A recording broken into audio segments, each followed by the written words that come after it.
Zechariah. He was a nice person. He was a decent person. He was very smart. He was the only Christian in the whole of the school. And I hated him. Because I thought as a Muslim, I must be better than him. But he was better than I. We start to beat him every single day that we come to school. And we agreed on that night, we need to kill him. It was dark. It was cold. And we went ahead of him. And we were 5 of us. We climbed a tree and we waited there. And from far away, we saw that a torch coming.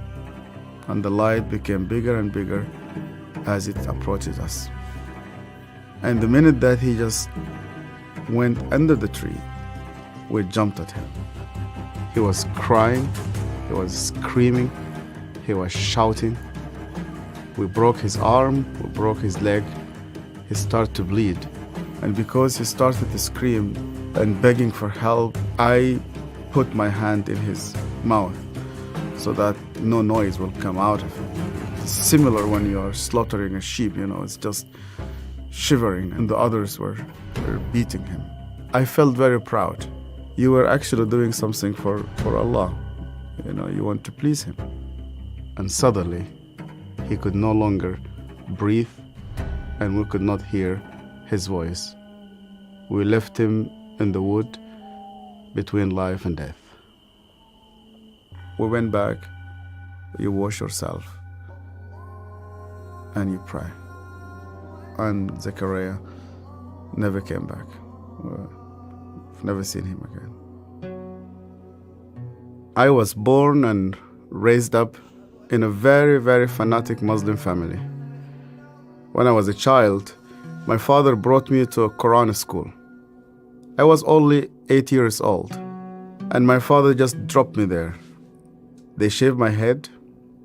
We sat in a circle. The shaykh sat in the middle of this circle, and he has a very long whip. I was forced to memorize the Quran. Every mistake that you do, this whip will just come right in the middle of your head. You're not allowed to cry, because in our culture they tell you men never cry. I was crying every single night. And they told me you belong to the Islamic Ummah, and that's why you fight for it, you stay loyal to it. I started to hate people, to hate everybody who's not a Muslim. And I especially used to hate the Jews. So I was preparing myself to go and fight for Allah in the jihad. But every night I went to bed, and when we put the light off, I did not know what will happen with me if I die. My cousin was severely sick, and the doctors, they said he's going to die. They gave him only a couple of days. And one day came 2 people. They were Coptic Christians.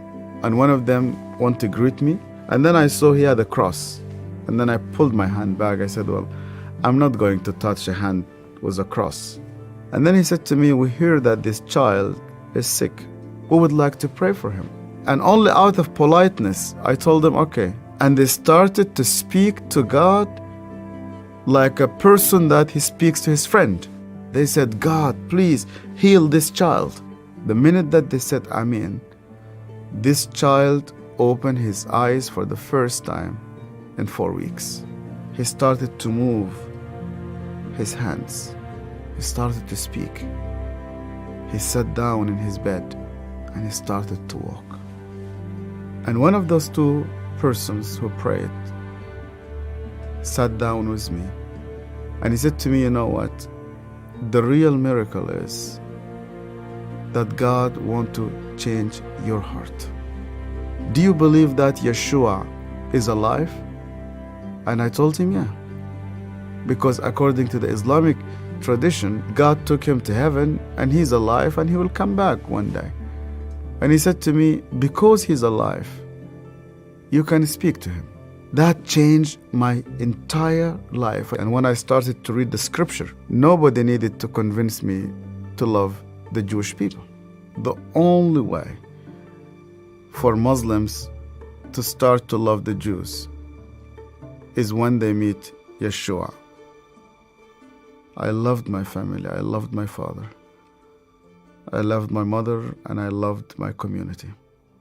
And when I decided to follow Yeshua, my grandfather and my father said to me, "You are no longer one of us." They made a funeral. They invited friends and family.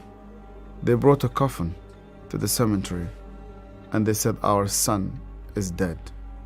To be declared dead with no family, I said to God, "Where are you?"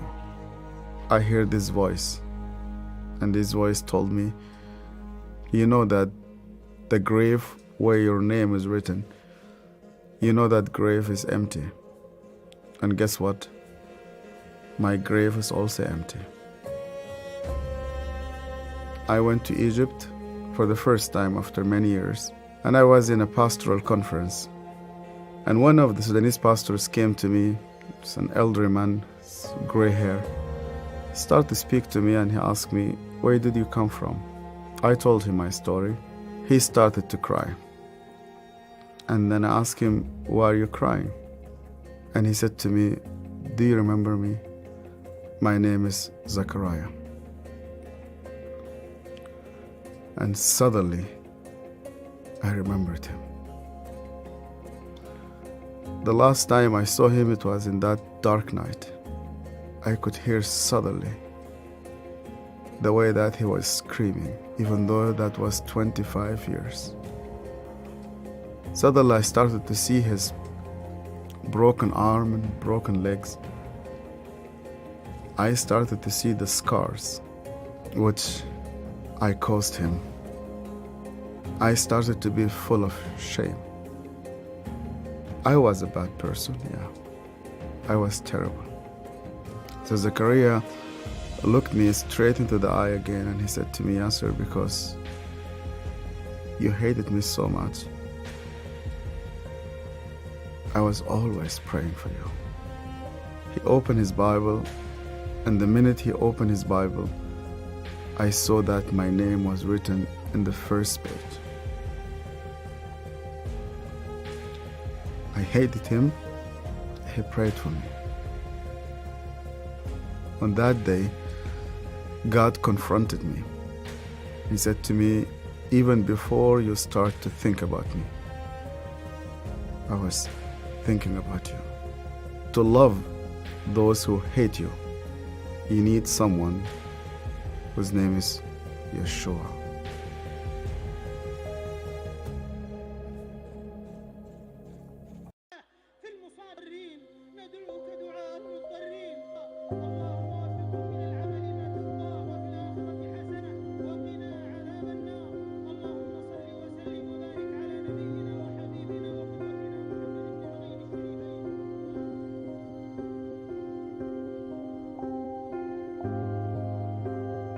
Of course, when I went to Mecca, I was going there in order to pay homage to the Kaaba and to fulfill the requirements in Islam. But that night, I saw Jesus in a dream. First, Jesus touched my forehead with his finger.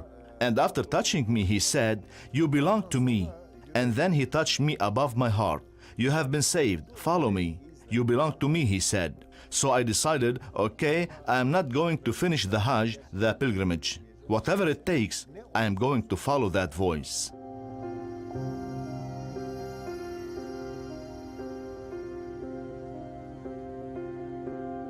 In the church, if you ask how people came to Christ, 80% will say they saw him in a dream.